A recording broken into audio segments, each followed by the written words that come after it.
Hello, everyone. Welcome to Naughty or Nice, which is the second part of our holiday series with the Center for Respectful Leadership. We hope that our last gathering, Turkey Talk, proved really helpful and had you and your family celebrating in respectful harmony.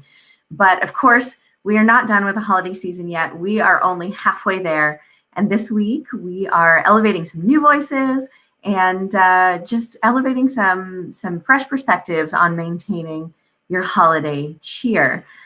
Plus, at the end of our chat today, we are going to address some questions or concerns from the CRL community and really help you all break down your holiday pain points. So if you're watching now and your holiday gathering is kind of looming a little bit in the back of your mind, let us know in the comments because we want to help you make a plan. Now, as we get started out today, I'm Kaden Manning. I am the Director of Membership and Content for the Center for Respectful Leadership. And I want to bring in two of our very special panel members today. Today, we're so lucky to have CRL Advisory Council members Cindy Burnham. Hi, Cindy, and Miguel Eldrette. Miguel, welcome. How are you both doing today? Great so far. Doing fantastic. Thank you so much for the opportunity. I'm excited to be here. We are so excited to have you both here. And Cindy, you are actually one of our longest time partners. You have been working with Greg Ward in the area of respectful leadership and leadership presence for a very long time. So certainly it's so wonderful to have your friendly face here today. And Miguel is one of our newest members of the Advisory Council. And Miguel works specifically with youth empowerment and youth leadership, specifically in the area of social impact. So we're really excited to have both of your voices and kind of your input today. Now, Cindy and Miguel, I would love to hear a little bit about what the holidays usually look like for you guys. What does this season look like in your homes? And does it look any different this year than it has in the past? Yes. It looks very, for me, I'll go ahead. For me, it looks very different because there are no out of town guests coming in. Normally we would have, it would be the family that's local, my sister and her family, my mother, and then some parts of my brother's family who live in the Bay Area and elsewhere across the country would congregate. And most of the time, the major celebration would be at my house. And this year, that's simply not happening. That's just not happening. Yeah. Do you usually have a big gathering? Is it a lot of voices in the room? I think if everybody shows up, it's 17, although that may not include a couple babies born this year. So got it. All right. A lot of people in the room. Yeah, perfect. A lot. And Miguel, what do the holidays usually look like for the Eldrette family? Yeah, so usually these couple weeks leading up to Christmas and moving forward are the time where we get to see the family members and the friends that we only get to see once a year, whether it's for New Year's or for Christmas. And it's almost like a gathering every single day leading up to Christmas, the 2 weeks, whether it's for work, whether it's old friends that we're catching up with. My mom loves to go all out and decorate the house and have guests over all the time. This year, we're only sticking to close, immediate family on Christmas Eve and Christmas Day. So, and then the weeks leading up to it, because we will see our grandparents on those days, we're not going out. We're staying safe because we don't want to risk, missing out on the core family members. For some reason, that's uncontrollable. But, I guess we just prioritized who we do want to see during the holidays and who's most important, which is close grandparents and immediate family, and everyone else, kind of shoot them a text, hope holiday season's going well. And hopefully when this is over, we can kind of catch up again. Sure thing. So you're doing a Christmas quarantine with your immediate family to get ready as well. Interesting. Okay. So things are going to look a lot different for us this year. And, something that comes up, especially when you have 17 people getting together or you're having to figure out who to prioritize to see during the year, there are a lot of moments that can come up that are really tricky, and you have to figure out how to deal with them. And you know what, Cindy, one of my favorite things about you is that you know our respectful dues at CRL so well.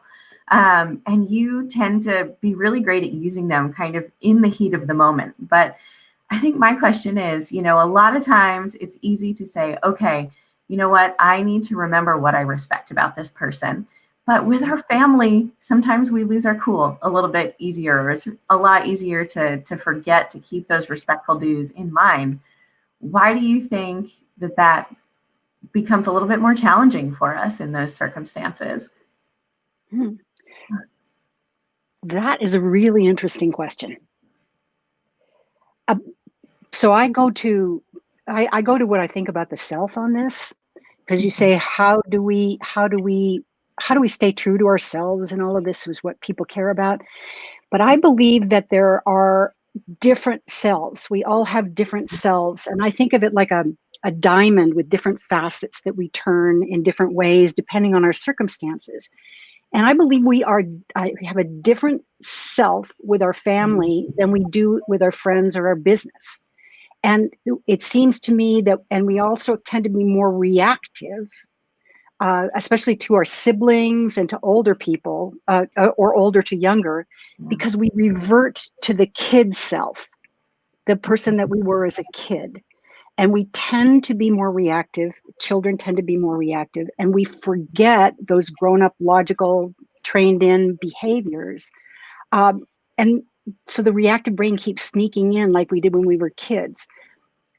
I think the other piece of this, Caden, is that we have years of expectations about what Christmas is supposed to be, or what the holiday, for me, it's Christmas, obviously, what the holiday is supposed to be like. And so we drop into those grooves of behavior that have been set for years and years and years and years. And it's really hard to give up kind of the tradition of bad experience that sometimes we have with our family. And we tend to look for that. We tend to block out other things that don't go along with that. And so what I try to do is remind myself, first of all, I try to be respect worthy. I try to behave in a way that I know that I'm going to be proud of. I try to practice everyday respectful behaviors. I go out of my way to say nice things and compliment people, to remind myself to be the person that I want to be in the relationship, and not give in to all this past history that we might have. Yeah, absolutely. Yeah. Cindy, I couldn't agree more. I mentioned this at Turkey Talk, but I am in my 30s. And when I go home for the holidays, I still sit at the kids' table. So I think you're onto something there. Yeah.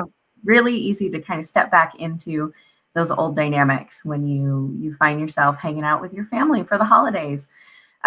Okay, so before we bring in the rest of our panel members, I want to know, what is something that comes up in your home every year without fail that is always a sticking point? So for example, my parents every year get into a standoff over the correct way to string the lights on the Christmas tree. And it, without fail, spirals out of control every single time. So I want to know, what is the thing that always grinds your gears around the holidays? I think in my family, it's definitely very similar to yours where it comes to the decorations. Like I mentioned before, my mom loves to go all out. What that entails is several days of only decorating. So my dad works all year and gets like the last 2 weeks off, and he wants to enjoy that time with friends, with family, going and doing exciting things. But instead, his entire break is focused on putting up lights and taking down Christmas lights. And I think every year it always comes down to, you know, why do we have to decorate this much? And especially this year, we're not having anyone over to see what we're putting up. But at the end of the day, my dad usually gives in, and we end up doing it anyways to make my mom happy during the holidays. I think that's one. And then number two is the last couple of years, well, my dad and I focus a lot on charity work, and people have asked us, oh, what do you want? Like gifts. Gifts are obviously a big thing or theme during this holiday season. And really, I think 2 or 3 years ago, my dad and I realized we have everything we need And all the money that would be going into gifts to us, we want that money to go to someone who actually really needs it during this time. But like Cindy said, gifts are a huge part of a tradition, right? Giving and receiving gifts. So that's really hard to break, and people still want to give us things, but ideally over the years we want to push, hopefully 2 or 3 years from now, for us to not receive any gifts and use that money instead for charity work. Wow, big transition for sure. Yeah. Cindy, what about you? Oh, well, so I come from a family where most things are done by passive aggressive behaviors rather than direct behaviors. Good New England WASP family. And so there's always the thing that always comes up is whoever is being the host of the major dinner, whether it's Christmas Eve or Christmas Day. Mm-hmm. We have very different outlooks. I won't mention who those people are, but I like to put out all the good china and get out the silver and make it really pretty and make a big fancy meal. Whereas one of my siblings, who also is involved in this particular thing, will then say to me, "Why do you always have to make it so fancy?" Oh. And because they prefer a much more casual approach with paper plates. And so there's always this sniping that goes on from one side or the other, and I may have been guilty of it a couple of times myself, about how it's supposed to be. Yeah. So, and I think that's really it, the expectations that you were talking about before. Oh my goodness. It's always so interesting to hear what people's kind of hangups are heading into the season. But obviously, you guys are such experts on kind of making things run smoothly. I'm going to bring in 2 other people from our team here at CRL to toss around some of our panelist questions with us today. Greg Ward, our founder and executive director. Greg, come on in and join us. Hey there. And then also Marissa, our director of marketing. Marissa, welcome. So great to have you both here today. Yeah, how does this kind of part 2 of the holiday season look in each of your homes? Oh, geez. I think mine is probably the most complex, right? So you have different cultures. You also have different religious backgrounds. You also have extremely different political affiliations. And you also just have different styles of communication. That's the nice way of saying it. The other way of saying it is it's a cluster, right? So there's 2 ways to look at that. It's kind of like, this is going to sound terrible, but somebody once told me it was like asking, like, how is that drive-by shooting? You're like, you don't know, you're just lucky you survived it. It's kind of like that. That's kind of how, because there's intense love and intense passion. My parents are academics, right? And my husband's in finance. And I'm sure if you were to look at all of our DISC profiles, you'd be like, this group really shouldn't be interacting in this way. There needs to be a moderator. But I think it's all love, but it's also, I think Greg knows, you have these conversations, and I had the pleasure to talk to one of Greg's clients yesterday, and she was talking about, you come into things for leadership and development, and then you start using them at the dinner table or with your in-laws or with like extended family because they help you, because you recognize I can use that tool here. I don't know about you. What about you, Greg? I absolutely do. The different thing for us this year is none of our kids are coming home this year. And we made that conscious decision on a Zoom call with them right before Thanksgiving. And we had plans. They were going to come for Thanksgiving. Some of them were going to come for Christmas. And we all just said, we can't do it. We just can't do it for many, many reasons. And so there's kind of, how else can I put it? A little bit of sadness in our house right now, because we're going to be alone at the holidays when we never are. It just doesn't happen. So that's a difference for us. And we're going to, of course, do Zoom calls. And we all know it's not the same. It's not the same. And yet I know that when I get on a Zoom call, we get on a Zoom call with some members of our family, all of the stuff that comes up when we're in person is going to come up on the Zoom calls as well, because people are looking for things to talk about.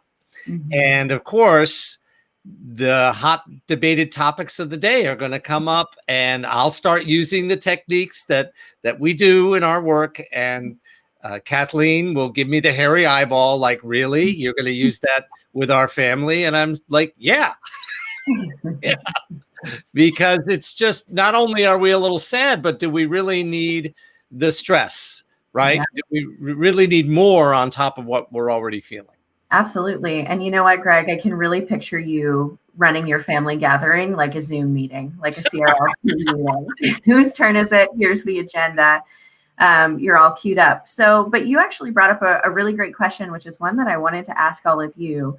You know, in our last conversation, we talked a little bit about before you get started or before your family meets, how do you set the expectation of a respectful gathering? But I think this year we had these much more unique conversations, which were, what are our gatherings even going to look like? You know, what is everyone most comfortable with? How do we navigate that? So, you know, I would love to hear, Cindy, I'm going to start with you here because I would love to have your input, but how did you approach those kind of sensitive and kind of tricky conversations with your family?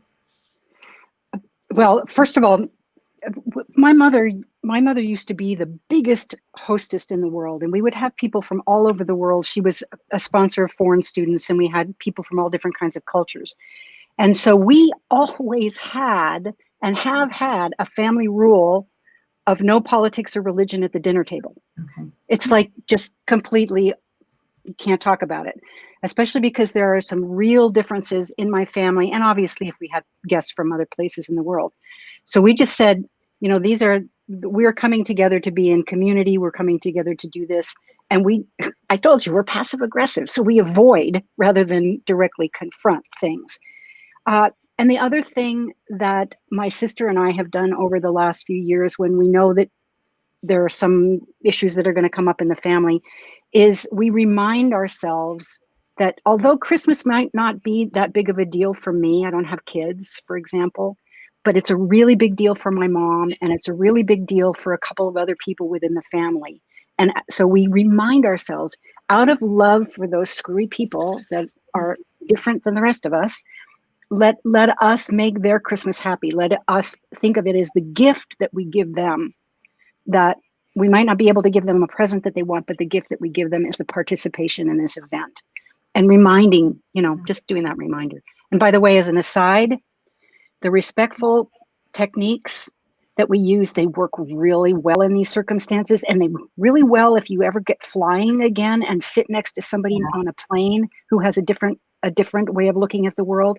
They can make your flight so much easier to talk to those people where you're thinking, get me out of here. That's such a great point. I love this concept of almost like a Christmas, like a Hallmark Christmas movie of, you know, there's someone in the family who just wants to have a magical Christmas. And so let's give them that as a gift. That makes so much sense. Marissa, what about you? How did you tackle these conversations with your family? I think that being mindful that I have family members in all parts of the country right now. It's almost like acknowledging that different states are going to be doing different things, and the level of comfort is different for everybody. So the hardest thing for me is I'm inherently a very judgmental person. And so like, I call it this theory of I'm not responsible for my first thought. So whatever my first thought is that I have in my head, I make sure not to say it out loud because that would be bad. But I do try to really recognize that, you know, for example, in our home, we have access to COVID rapid testing. So we have done intimate gatherings only if people were tested. I mean, it's kind of funny, right? Like we've made modifications to make it comfortable and safe, right? What were the things that would work for us to have a small, intimate family gathering? And that's what we feel comfortable with. Some people say, like Greg, you know, we've decided to do things. Everyone has the comfortable, but I think part of it is removing, you know, it's like a filter. It's kind of like social media and Instagram, right? Like there's the picture you take, and then there's the picture you put in black and white so that no one sees your wrinkles and your lines, right? I'm guilty as charged, right? Part of the reason is we all come to the table with a filter. So if we're coming to talk to our relatives that are in, for example, Texas, right? Or Utah or Nevada, we're coming at them with a California filter, And they're coming at us with the filter of their experience right now. Now, good, bad, right, wrong, everyone's experience right now, we're making a lot of universal assumptions. And so my challenge to everybody is to stop making assumptions, because we know what that means. But also that first thought, you're allowed to have that first thought. The second thought is where you can actually go, why am I having this strong of a reaction? And, is it worth fighting over or having a discussion? And most of the time, I just kind of let the judgment kind of go to the back of my head, and it's like, fine. But I also have to recognize our experience right now, as all of us are here in California, is very different from a lot of people's experience. And so I think it just behooves us to recognize, like, I'm having an emotional reaction, which means I'm probably not going to say the right thing. Totally. And I joke about this with everybody, and it makes it kind of safer for everyone to make a mistake. Yeah. This is like, we're all going to say or do the wrong thing always. And then the only thing we can do is try and figure out this is how I'm feeling. That's all we can do to qualify sometimes. Marissa, I think you're telling us to get our shift together, aren't you? Respectful view number 5. Well, I heard this yesterday from someone else like you, Greg, and they said sometimes the one S word happens so that shift can happen. Same thing. I think it's the same thing, right? Yeah. Yep. Cool. Oh my goodness. And Miguel, we are so excited to have you here because we want to hear a little bit about the perspective of, you're working specifically with youth and, youth who want to see change in the world and, are advocating for something that they're passionate about. What are young people coming into this holiday season thinking about? What's on their minds right now?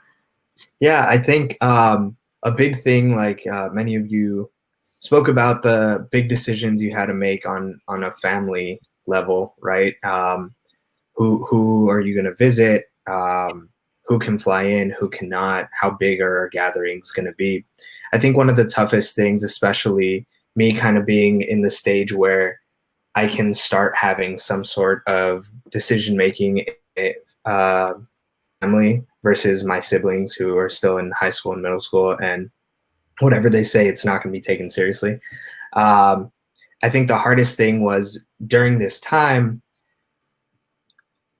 all of these decisions were being made. And I think a lot of people in my age have their opinion, but their opinion won't be heard, I guess, within the family, right?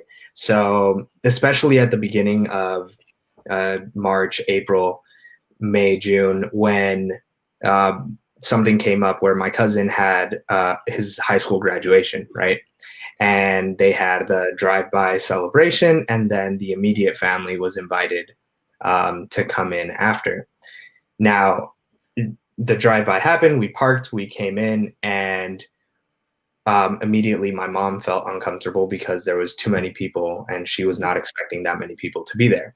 Now, I hadn't seen my cousin in I don't know how many months, so me and my siblings were super excited when we came in, and within 2-3 minutes, my mom was like, get your stuff, we're leaving, right? And the whole car ride back was this whole discussion on why couldn't we stay? It was immediate family. There wasn't that many people, et cetera, et cetera. But at the end of the day, right, it all comes down to my parents' decision. Mom called the shots in the end. Totally. Yeah, exactly. So I think the biggest thing right now is having that open discussion for parents to listen to the concerns and opinions of their kids, and the kids to understand that, the parents are trying to do what's best for their family. And I think if they can come to that mutual agreement and have a conversation about what's going on instead of, shutting the doors and not talking about it, I think that can definitely help. Mm-hmm. Yeah, absolutely. And I would love to toss this over. Greg, you just had the experience of telling your kids not to come home. So kind of the flip side of this conversation. Tell us about that. How did they react to that? Well, it was actually, I've got to give them credit. They're all around Miguel's age, and they're the ones who first suggested it to us. Okay. Dad, my son said, here in Seattle, COVID is very, very big and serious. We've got a lot. We're in, lots going on here, and we're not you're sure. old. And you're old, Dad. Yeah.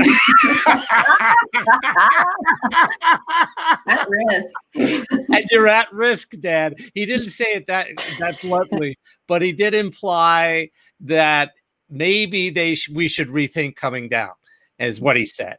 And we kind of said, yeah, we were thinking the same thing. And so we came to that agreement that way. But I got to give him credit. My stepdaughters were the same way. The other issue is I've got my stepdaughter, Allie, is in Madrid in Spain. And we can't go see her. She can't come see us. And we were planning to go see her back in May of this year. And now we just don't know when we're going to be able to see her. That's really hard, especially for her mom. Just really, really hard. And she got COVID, and that was very hard for her. She's recovered. She got it way back in May. She still got I've forgotten what they call it, lingering, whatever that is, lingering COVID or long-term effects. Long haulers. Long haulers. Yeah, she still has taste, lack of taste, lack of smell issues, and a couple of other things going on. And she's healthy, 27, 28-year-old. So anyway, having that conversation was not easy, but we also kind of all realized that it was the right thing to do. And I got to give them credit. The kids were the ones who brought it up first. Yeah. How did they approach that made you receptive to that conversation? You know, I got to give my son credit. He's blunt, okay, but he's also very respectful and tactful. And I'd like to say he's learned from me, but I think he's learned that from his mom too. And he just said, you know, Dad, we have some things to talk about that we're concerned about. And he was there with his girlfriend, and they were both nodding. And we knew exactly where it was going. As soon as he said it, I'm like, okay, all right, good for you. Good for you. And it went fine. It went fine. But there we are. We're Sans family at this time of year when, like Cindy said, we usually have our family. Yeah, absolutely. A little bit different. Well, I know Marissa and Miguel, you both have a lot of family that's local. So you have the opportunity to do a little bit more kind of in-person stuff with family that's been isolating or quarantined up until now. How do you guys typically fill your time with your family? You have a lot of different personalities coming together. What are your go-tos during those family gatherings to kind of keep it rolling in a way that's enjoyable for everyone? I can't wait to hear this, Marissa. Can't wait to hear this. I should probably preface this with both of my parents were academics. Okay, so my father was, advanced placement, high school Spanish teacher, teacher of the year, teacher of the state. He won the 10 leadership award. He's very he's fun, and like the fun parts of me are definitely my dad. Now my mother, you know what kind of evening it's going to be when you walk in and you see the menu of what's going to be served and when and the times. So that gives you any juxtaposition of fun within a schedule, right? And so I'm constantly doing things to make her mad. I'll be like, relax, I'll say something like that. Or my mother's first name is Lynn. So when she gets a little twitchy, I'll call her Angrelyn. And I just pick on her. Because again, what ends up happening is I walk in the house, and no matter how old I am, I'm 16, right? And so it's, and part of that is I actually am not as reasonable with my family, just because my tolerance level has decreased. Pre-COVID, my tolerance level was here. Now it's here. So I think I recognize that it's a little bit of a shit show, pardon my language, but also we all love each other. But I think it's really interesting. So what I thought was interesting is how Greg was saying it was the right thing to do. Right now, specifically, I feel like the right thing is so different for each individual person. And that's where we get into the conflict, right? We get into the conflict of what is the right thing to do. And so we have very aggressive discussions with lots of facts and data, because everyone is very well armed with information. So we don't, So what ends up happening is, it's right to stay home. It's right to do this, but is it right to go into debt and lose everything that you've worked for 20 years? And so we have these conversations in a way, and then we pick safe words where someone can yell a safe word and we'll switch the topic. Like we just, you have to have a fail safe. You have to have something like a topic. And I think, Greg, we talked about, like I'll just say like, hey, so those, the Houston Oilers are doing pretty good, right? And then everyone will redirect to correct me that they don't play football anymore. But that's the whole point, is you have to have these phrases to switch the conversation. I don't know about you, Miguel. I mean, we're both Latinos, so I have a feeling there's a lot of similarities, right? Yeah, that I think it's very similar, especially how you have like your mom and your dad with such different personalities. I think it's the same way, and especially during family gatherings where me and my dad are usually the life of the party, where we're the ones that are kind of joking around and louder, turning up the music, and getting everyone to play a game or to hang out. And similar to Marissa, my mom wants everything under control. So we can feel the stares when we're getting too loud, or when we're joking too much, or we said something that. Or the look. Yeah. It's so hard for me to imagine like any tension in the Eldrette household. Just having heard you talk about your family and how awesome they are. Oh my goodness, that's too funny. Yeah. So how do you guys find that happy medium between like what your mom wants and your dad wants to make that day really fun? I don't. I think at the end of the day, usually with these family events, we'll have like a lot of, different, my cousins, we have a big age difference, where I have cousins that are 4 years old and cousins that are 30 years old. Mm-hmm. So I'm right in the middle. So I have to, as long as I can bring all the cousins together, my mom's super happy. So if I can bring them all together, that usually, makes her night. Yeah. And so I'm in charge of the cousins, and then my dad goes and he's in charge of the adults having their fun activities. And then usually I will split it up. And I think Kaden said, where you go and you still sit at the kids' table. I have my other cousins that are 27, 28, and 30 years old that are still sitting at the kids' table and are like, we shouldn't be here anymore.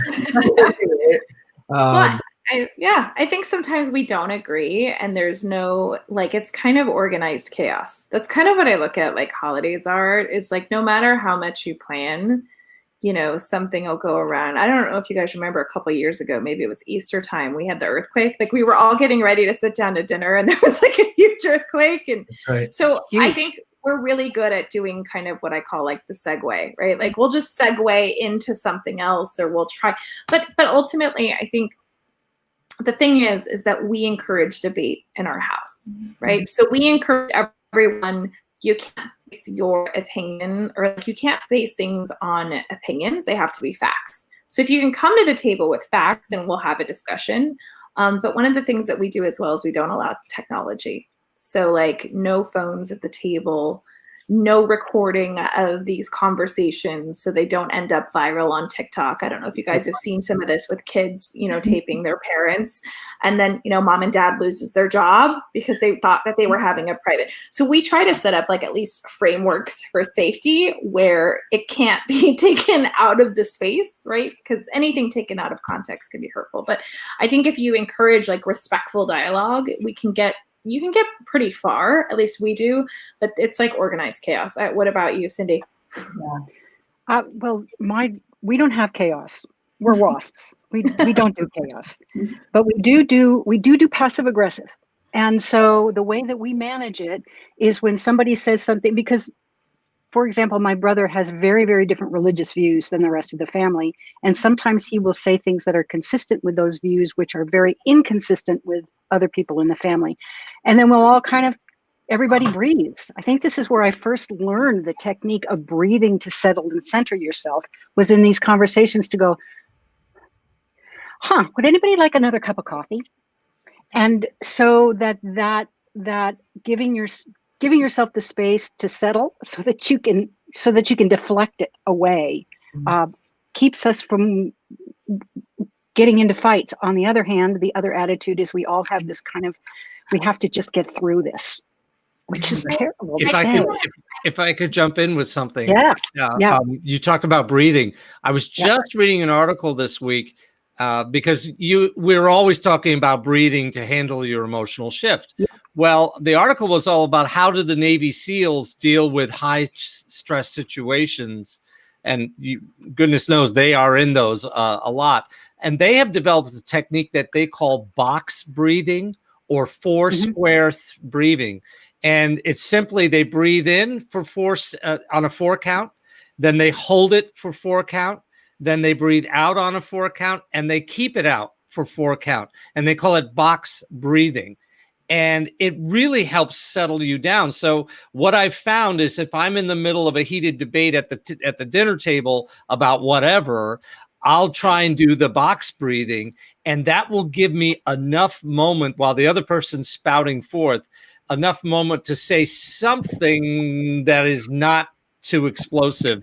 And I'll be honest with you, I'm conflict averse. The other thing I do is I just get up and say something like, hey, I need a walk. I need to get outside. Who wants to go with me? And literally get up from the table and run away from the conversation because I don't have it in me I don't want to lose my cool with my family because it's just not worth it. Mm-hmm. Yeah, absolutely. Oh my goodness. Well, Marissa, I'm so sorry. I want to jump in because Marissa just let me know that we had a question come in. Oh yeah, so we have someone that's watching on YouTube and they were trying to comment, and so I got a very rapid fire text, and it's actually a young man by the name of David from South Carolina, and he says he's 23 years old and he's trying to figure out how can he get his family to listen to him or at least treat him respectfully. So he'll try to jump into the conversations, and I think he's having the problem that Miguel and I talked about, where you walk in the house and they see you as 16. Yeah. So is there any phraseology or framework or something that he could try to use to have conversations with his family? I think that's great. Thanks, David, for your question. Yeah, this is such a good question because I think if I may really quickly, we talk a lot about CRL of the kind of attitude of you have to respect your elders. And sometimes that makes it feel like you can't say anything at all. So what do you guys think? How do you make your voice heard? If I may jump in, one of the things I encourage you to do, David, is ask permission to bring up the topic. Just say, hey, Mom, Dad, would you mind if I brought up a topic that might make us a little uncomfortable? And they'll all go, whoa, that was kind of a mature and thoughtful way to open the conversation. So if you ask permission to bring it up and have the dialogue, people will treat you more respectfully if you do that rather than just jumping in, David, and say, hey, this family is dysfunctional, if you make that statement. So ask a question. Would it be okay if I brought up a conversation or I opened up a conversation that would make us all a little bit uncomfortable? And everyone will pause. And unless they're, terrible people, they'll probably say, yeah, sure. What's on your mind? And that can open up the conversation. Yeah. And if I can add to that, because this is something that I learned from Greg in the work around the respectful leader, it's in the book, is to ask permission for another point of view, to say, would you be open to another point of view? And if your parents say no, then you say, well, you should know that I have a different point of view, and you may not be heard, but you will be heard as having a different point of view, which is at least a starting point, which is a great technique. And I thank Greg for that. I learned it from him. Yeah. Thank you. Yeah. And I would say that the hardest thing too is if I actually want to be heard, then I can't revert back to my 16-year-old self. So, the joke was at a certain point, my parents removed all doors in my bedroom because I was the queen of, they took my bedroom door, then I would slam my dresser drawers. Then they took my dresser drawers and they took my closet drawers. So I try to keep as calm as I can when I do have something that I really want them to hear.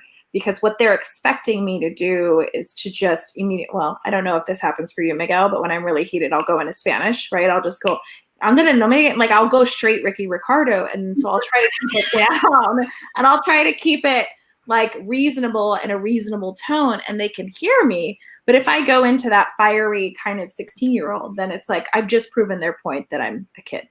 So. Yeah, absolutely. Miguel, what are your thoughts on this? Yeah, absolutely. So I think over the past couple years, I've been trying to master this, especially.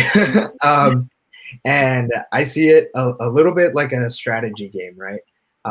So I have to know the personalities of who I'm going to be talking with. I know what my dad's okay with. I know what my mom's okay with. So depending on the situation, usually I'll go up to if I want to tell my dad something, I'll go up to my mom that I know she's already okay with it. And I'll say, hey, this is what I want to tell my dad. This is what the permission I want, or the what I want to talk about. How do you think I should go about this? Obviously, my mom has known my dad a lot longer than I have, and what he values and what how he receives things. A great example was last year, where I got a ticket for running a stop sign. Right, so I wanted to pull that. I wanted to pull that up bring that up, obviously, to tell my dad. And I told my mom. I knew she wouldn't, overreact. I knew if I told my dad immediately, he'd probably get on me. And I remembered that back then, my dad would always fight his tickets, right? So he loves to kind of prove his point when it comes to that. So I told my mom, how should I approach it? And the way I ended up approaching it is I went to my dad and I said, hey, Dad, I need your help, right? And, he's always willing to help. So he's like, yeah, what do you need? I was like, well, I need to do this and I need to do that. And he started getting all excited about helping me fight the ticket. And halfway through, he stops. He's like, wait a minute, you got a ticket? So it really, that's how I see it, is depending, I know the personalities and how people react to certain topics. So I'll go to the one that will react the least. I talk to them first, and according to that topic. Very smart. It's like topical analysis. Yeah. See what strategies and tips they can give me to bring it up with the rest of the family. Genius. Use your resources. Awesome. I mean, I've definitely had this come up a lot. I'm very similar in personality to my mom. And so we tend to end up with this problem a lot, where I want to feel heard. I think what I've found over the years and my countless kind of Thanksgivings and Christmases of sitting with my parents is that when I dissent, I suppose, or when I disagree or want to feel heard, they feel like I'm dismissing their experience. They kind of feel like, okay, well, this generation has Google, they can look anything up, but I lived it. And so I know what that was like, or I know how I got my opinion on this. And I think we're coming back to a concept called ODP that we use a lot here at CRL. And so decreasing defensiveness is something that I have done a lot to preface, my kind of dissents at the holiday table as well, is say, you know what, I know you didn't mean to, XYZ, or I know the intention is not to XYZ, but this is how that made me feel, or this is, my reaction to that. And so when you take a moment to say, you know what, I know that wasn't your intention, but would you be open to hearing what I have to say about that, can make all of the difference, because it feels less like a brick wall, less like an affront, I think, in my experience, at least. So yes, and if you can replace but with and, you're right. That makes it even better. Well, I think what's so interesting about all of this, and if you guys can think back to Turkey Talk, how culturally this is very different as well. And so, like, I have the benefit of being Latina and Pacific Islander, right? So they're very similar. But La Panda had talked about, like, they grew up and you don't get to talk until you're 18. Yeah. So I think part of the space for this conversation is for everyone that's watching that maybe have a different background, just understanding. I kind of feel like it's a jump rope, right? At some point, you're kind of waiting to jump in a little bit to conversation. And this can be really hyper-cultural. I feel like specifically in American culture as well, children are often brought into conversations, whereas in other cultures, it's like, you're a kid, get out of here. Like, we don't want to hear, you live some life, you pay taxes, then you can be part of this conversation. Right. So I think if we have that little bit of compassion and understanding as well, it is a very cultural conversation that I think it's great to have Miguel here because he's kind of like, I mean, I'm an elder millennial. So, you know, I'm like the last year of what's an elder millennial. And then you've got Miguel. Yeah, he's in his early 20s. So it's kind of cool to see that spectrum too. Yeah. I wanted to, if I could just make one comment too about respect, because a lot of times you hear, you don't respect my opinions, you don't respect authority, you don't respect your parents. And when I hear that, I have to remind myself that's not really what they're saying. What they're really saying is you don't respect me. Mm-hmm. Yeah. And that you have to, you know, then you can go to some of the other methods that Caden talks about and say, I love you as my mother. I respect everything that you've done in the world and X, Y, and Z, so that they understand that you respect them and that you're fighting about the topic or whatever opinion they have that's wrong. Yeah, absolutely. I feel so emotional. Oh my goodness. And Marissa made a great point. I think really what we want to do in these conversations is create like a bank of resources that you can pull from. Not everything we talk about is going to work for everyone, depending on who you are, what your culture or family background is, where you rank in the family. It's going to be all super different. So yeah. One of the other things we do is we have a patriarch in our family who likes to hold court. When he arrives at our home, he is the center of all the attention because of his age, because of all that he's accomplished. No one can get a word in edgewise. And so what I do and my wife does, we'll suggest at some point when he starts going off on yet another story about this, that, and the other thing, I'll say, hey, is it time to play cards? And we will literally break the whole, at the end of the meal, we'll all go play cards. And quite frankly, it's so classic, stereotypical. The women will all go in the kitchen and sit around the kitchen table and play cards. The men will play cards in the main dining room around the table and drink whiskey, and the women will drink wine. I mean, it's just like something out of, I don't know. Like an episode of Mad Men. That's cool. Can you live stream it? I mean, that's awesome. I didn't know people actually did that. So the other thing, you all know me that I'm a big giver, and I love to donate my time to help people out. And we try to follow that tradition at CRL. Every year we try to have a holiday party, a holiday event. And obviously we can't have that this year. And at those events, we always ask people to make a donation. And in the previous years, we've donated to the San Diego homeless Father Joe's villages. We've also gone down and served meals during the holidays at Father Joe's. This year, I think we all know that food insecurity, not only in San Diego, but across the country, is just absolutely huge. And so we at CRL are going to make a major donation to the San Diego Jacobs Food Bank. And we urge all of our friends and members and family to make a donation to your local food bank. If you're here in San Diego, we recommend the San Diego Food Bank. They're doing great work. You can volunteer as well and go down there and help them out by packing meals, loading people's cars. As you've probably seen on the news, there are long lines of cars all over the country. So we're fortunate here at the Center for Respectful Leadership. We would like to share our good fortune, and we want to share it with people who need it the most. So we strongly urge you to donate to them if you can, as you are able, including your time and your effort and your money. Yeah. Absolutely. And Greg, thank you so much. What a great way to bring your family together around the holidays as well, is to kind of remind yourselves what it's all about, and, you know, maybe think about an organization that you all want to keep top of mind during the season too. Perfect. All right. I do want to give some time for Sarah Pugh, our fabulous Director of Strategic Partnerships, to come in and wrap us up. But any last comments, words, anything that our panelists would love to share? I think if there's a couple things that I can leave you with is, like, you know, never miss an opportunity to shut up.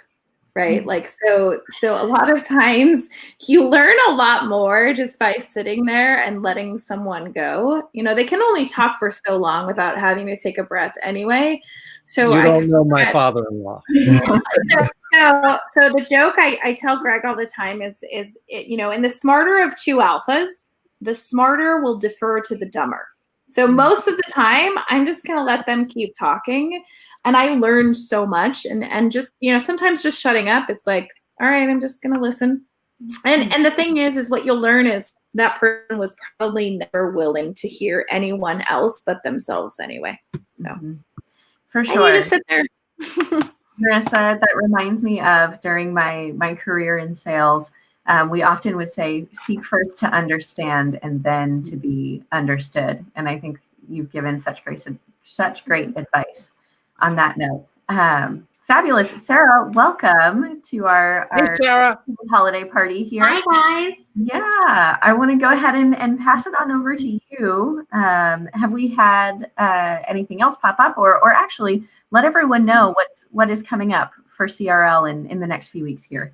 So what you have to look forward to is LaPonda is actually going to offer a solution session in January. So if you are not following our community already, you should be putting this on your calendar, but it's going to be January 29th. Same time, same bat channel. And really, you should be joining our community. Go to our website, centerforrespectfulleadership.org, to join the community for free. You'll get access to our resources as well as an invite to future events. Right now, we are really excited. We're working on a very large partnership with a huge organization and really getting our tools into the fingertips of so many small businesses, medium-sized businesses, huge businesses, because what respectful leadership actually does for your business is increase productivity. It affects your revenue, right? So we're all trying to get our revenue up during COVID. And it also helps you retain those employees who are your key team players that you just can't live without. So if you really had to look at your team and go, wow, who can we afford to keep? What would it take to keep those key players forever, for them to be lifelong, die hard, take a bullet for you pieces of your business? Respectful leadership is the key to that. So that's what we really want to share and give. And if you have an internal situation, we offer everything from executive coaching to live instrumental trainings. And it's really kind of an engaging way to get people all on the same sheet of music instead of that boring, hey guys, you're required to do this class. We all know you're paying somebody $20 to take the class for you, right? Yeah. So just let's do it the more fun way, where you don't need to pay someone $20 to take the class. You actually want to do it because we're all trying to accomplish the same thing. Awesome. Thank you so much. That's so wonderful. And as Sarah said, go ahead and visit our website, respectfulleadership.org. You can join the CRL community and you can check out all of those resources that Sarah just brought us up to speed on. So thank you. All right, we have everyone back in to say goodbye and happy holidays. Thank you all so much for being here today. Wonderful holiday. You all have such great insight, and we hope that you have fabulous gatherings near or far with your family. Bye, guys, everyone. Bye, guys. Thank you so much, Katie. Thank you, everybody. It's been a pleasure. Take care.